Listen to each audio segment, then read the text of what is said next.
नमस्कार, मी रुपाली. स्वागत आहे तुमचं आपल्या YouTube channel Siddhi foods and स्पायसेसमध्ये. आज मी बनवणार आहे मिक्स डाळीचे वडे. आपला हा ब्लॉग आहे वाळवणाचा. तर मी यामध्ये आता घेतलेली आहे चणा डाळ 1 किलो, मठाची डाळ 2.5 किलो आणि मुगाची डाळ 2.5 किलो. अशा पद्धतीचं हे मिक्स डाळीच्या वड्यांचं प्रमाण आहे. तर आता मी थंडीचे दिवस असल्यामुळे ह्या डाळी मी लवकर भिजत घालते आहे. मी आता हे 10 वाजता भिजत घालते आणि सकाळी उठल्यावर 6 वाजता मी ह्या सर्व डाळी पाण्यातून काढून घेणार आहे.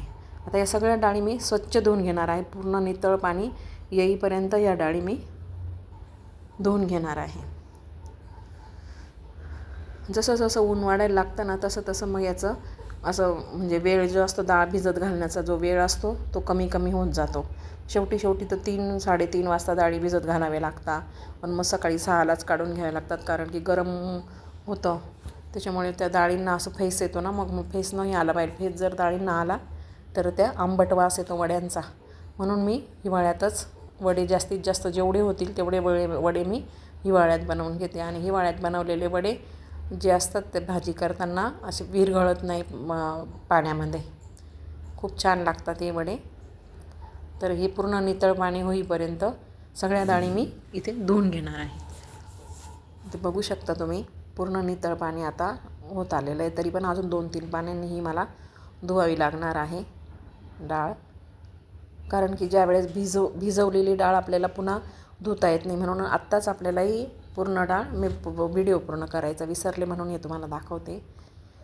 या अशी धुवून घेतलेली आहे मी सगळ्या डाळी. कारण की नंतर भिजलेली डाळ आपल्याला जास्त धुता येत नाही, म्हणून आत्ताच काय ते त्याचं पूर्ण पाणी, गढूळ पाणी किंवा घाण पाणी निघेपर्यंत डाळी स्वच्छ धुवून घ्यायच्या. आता मी इथे घेतलेली आहे मठाची डाळ. आधीच मी चण्याची डाळ आणि मुगाची डाळ धुवून टाकली. आता ही मठाची डाळ आहे. मला घरीच टाकावे लागतात, शॉपवर टाकू शकत नाही.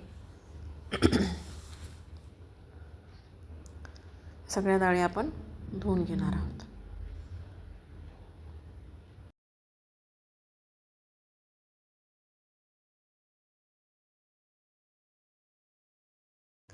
हे बघा, याचं पण बऱ्यापैकी नितळ पाणी आता दिसायला लागलेलं आहे.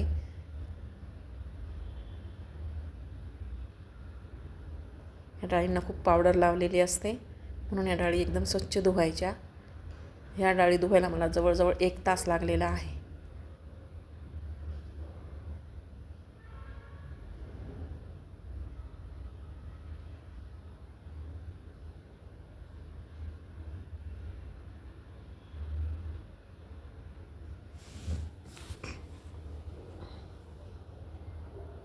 सकाळी उठून फक्त पाणी बदलून घ्यायचं 2-3 वेळा आणि उपसून घ्यायच्या डाळी आणि नितळत ठेवून द्यायचा. अशा पद्धतीने आपण सर्व डाळी धुवून आता रात्रभर राहू देऊ. मी 10 वाजता टाकलेले आहेत, सकाळी 6 वाजता काढून घेणार आहे.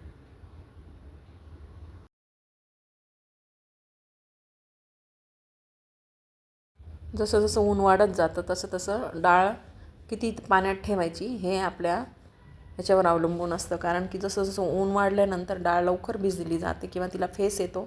डाळीला म्हणजे भिजत घालताना फेस नाही आला पाहिजे. या पद्धतीने आपल्याला नंतर मी 3-3:30-4ला उठावं लागतं मला. कधी कधी 5ला सुद्धा टाकते मी. हे बघा, ह्या अशा आपल्या डाळी इथे भिजत घातलेल्या होत्या मी.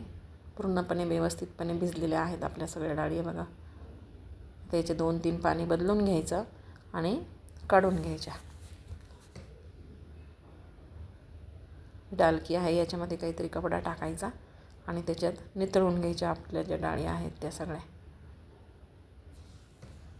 शॉपच्या वेळेपर्यंत 9-9:30पर्यंत पूर्ण पाणी निथळून जातं.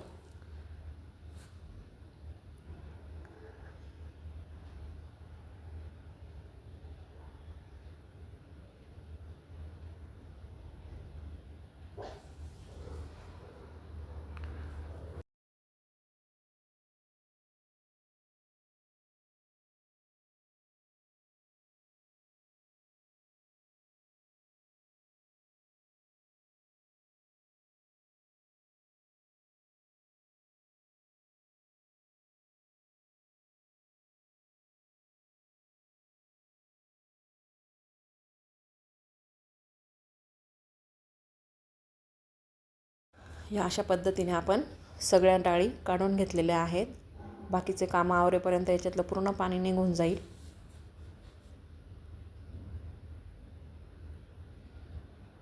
चला तर मग आता पुढची प्रोसेस आपण शॉपवर बघणार आहोत.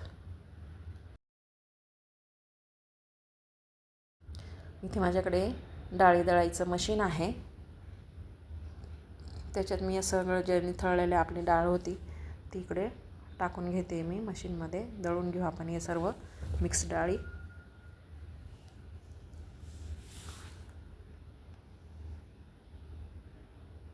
याच्यामध्ये मी हा 50 ग्रॅम लसूण घेतलेला आहे. हा लसूण पण आपण यामध्ये टाकणार आहोत दळायला. आणि जी कोथिंबीर घेतलेली काड्यांसहित कोथिंबीर घ्यायची, जास्तीच्या काड्या ठेवायच्या, कारण की वड्यांना खूप भारी टेस्ट लागते. हे सगळं दळून घेऊया आपण.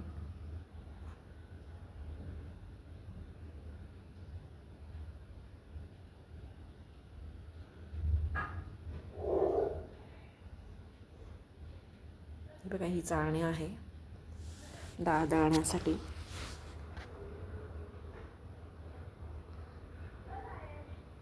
ती बसवून घेते. आणि आता आपण हे दळून घेऊया.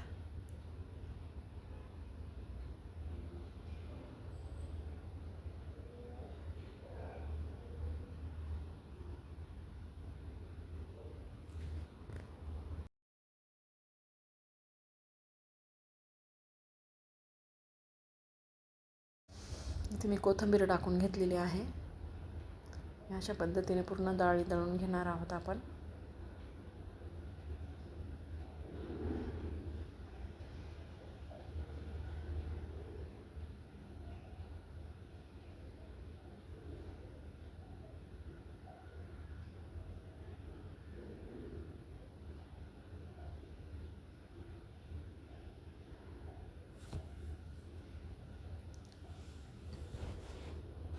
पूर्ण डाळ दळून झालेली आहे. मी इकडे मीठ टाकताना आणि हिंग टाकताना कॅमेरा माझ्याकडनं बंद राहून गेलेला होता. तर मी इथे आता हे मिठाचं प्रमाण नंतर सांगते. इथे मी जिरं पावशेर आणि 100 ग्रॅम ओवा असं ह्याचं दळून घेतलेलं आहे गरमरीत. थोडंसं जास्त फाईन पावडर पण नाही केलेली. ते ह्यामध्ये टाकणार आहोत. आणि मीठ जे आहे 1 किलोला 25 ग्रॅम अशा पद्धतीने मी 150 ग्रॅम मीठ घेतलेलं आहे इथे. आणि हिंग घेतलेलं आहे 10 ग्रॅम. आणि मिरची पावडर घेतलेली आहे 250 ग्रॅम, म्हणजे पावशेर मिरची पावडर याच्यामध्ये मी टाकलेली आहे. तर आता हे सगळं आपण व्यवस्थितपणे मिक्स करून घेऊ. मिरची पावशेर ही पण टाकून घेऊया आपण आणि एकदम छान मिक्स करून घेऊया. आणि वडी झारायला घेऊया. थोडंसं मिक्स केल्यानंतर 5-1 मिनटं राहू द्यायचं. परत एकदम व्यवस्थित मिक्स करून घ्यायचं.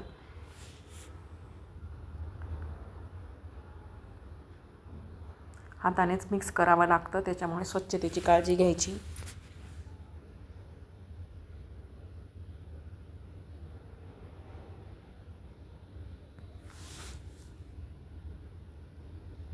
अशा पद्धतीने केलेले वडे जे आहेत खूप छान लागतात. तुम्ही एकदा करून बघा. जर तुम्हाला करता येत नसतील तर माझ्याकडे ऑर्डर पण देऊ शकता तुम्ही. मी ऑर्डर पण घेते, करून देते मी वडे पण. तुम्ही ऑर्डरसाठी डायरेक्ट मेसेज पण करू शकतात मला. खूप सुंदर वडे आहे. याची भाजी मी करून दाखवणार आहे आता तुम्हाला. पूर्ण मिक्स झाले की वडे करून घेऊया आपण. प्लास्टिक टाकून घेतलेलं आहे बाजेवर.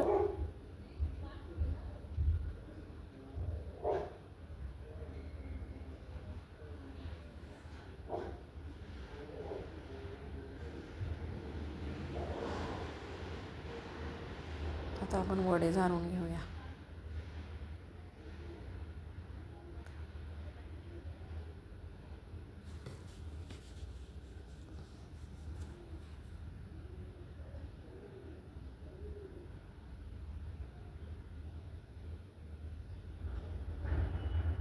अशा पद्धतीने आपल्याला झारून घ्यायचे आहेत वडे.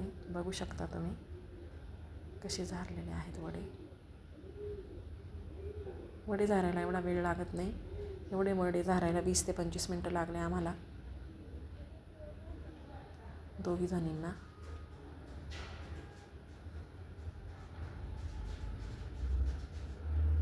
थोडेसे दाटसरच झारायचे वडे, कारण की पातळ जर वडे झारले ना तर त्याचा भुगा लवकर होतो. दाट वडे झारल्यामुळे भुगा होत नाही, वड्यांचा असा चुरा नाही होत.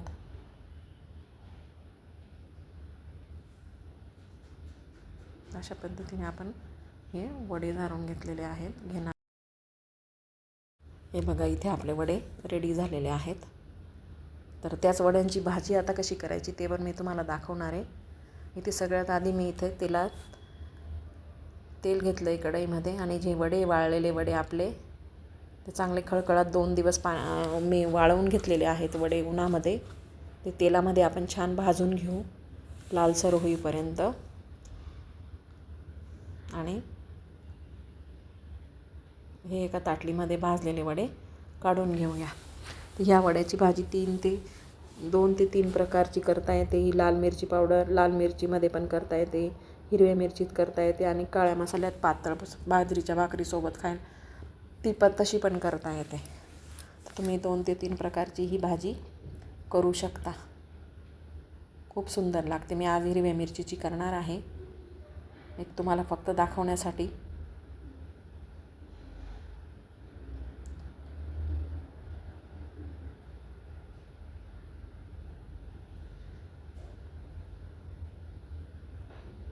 लालसर छान भाजून द्यायची खरपूस आणि एका डिशमध्ये काढून घ्यायचे.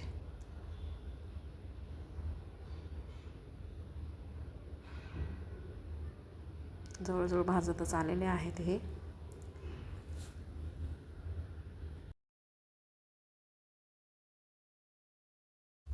वडे काढून घेतल्यानंतर याच तेलामध्ये आपण आता भाजीला फोडणी देणार आहोत. तर यामध्ये टाकणार आहे ठेचलेला थोडासा लसूण घेतला, जिरं टाकलं, त्यामध्ये थोडंसं बारीक चिरलेला कांदा आहे तो कांदा टाकला आणि हिरवी मिरची पण आहे कापलेली. ती हिरवी मिरची पण आपण यामध्ये टाकून घेणार आहोत आणि थोडंसं लालसर तळून घेऊया आपण हे मीडियम फ्लेमवर. कांदा चांगला शिजला का थोडासा मऊ पडला की कांदा, तोपर्यंत आपल्याला हे असं तळून घ्यायचं आहे.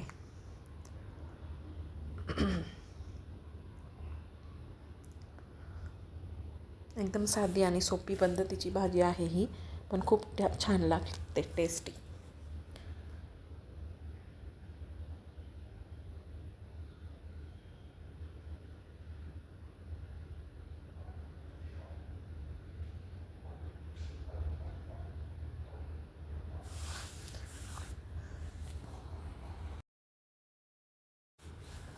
जवळजवळ तळून झालेला आहे आपला सगळा. आता यामध्ये आपण थोडीशी हळद घालूयात आणि यामध्ये पाणी टाकून देऊ, कारण की ह्या वड्यांना पाणी जास्त लागतं. तुम्हाला जर भाजी पातळ करायची असेल तर जास्त पाणी लागेल आणि थोडीशी अंगाशी रसाळी किंवा कोरडी करायची असेल तर पाणी कमी टाका. पण मी इथे एवढे वडे जे घेतलेले आहेत त्यांना 2 ग्लास पाणी टाकलं होतं. मला कन्सिस्टन्सी अशी हवी होती भाजीची, कारण की वडे शिजायला खूप पाणी लागलं या वड्यांना, त्याच्यामुळे मी पाणी थोडंसं जास्तच टाकलं होतं.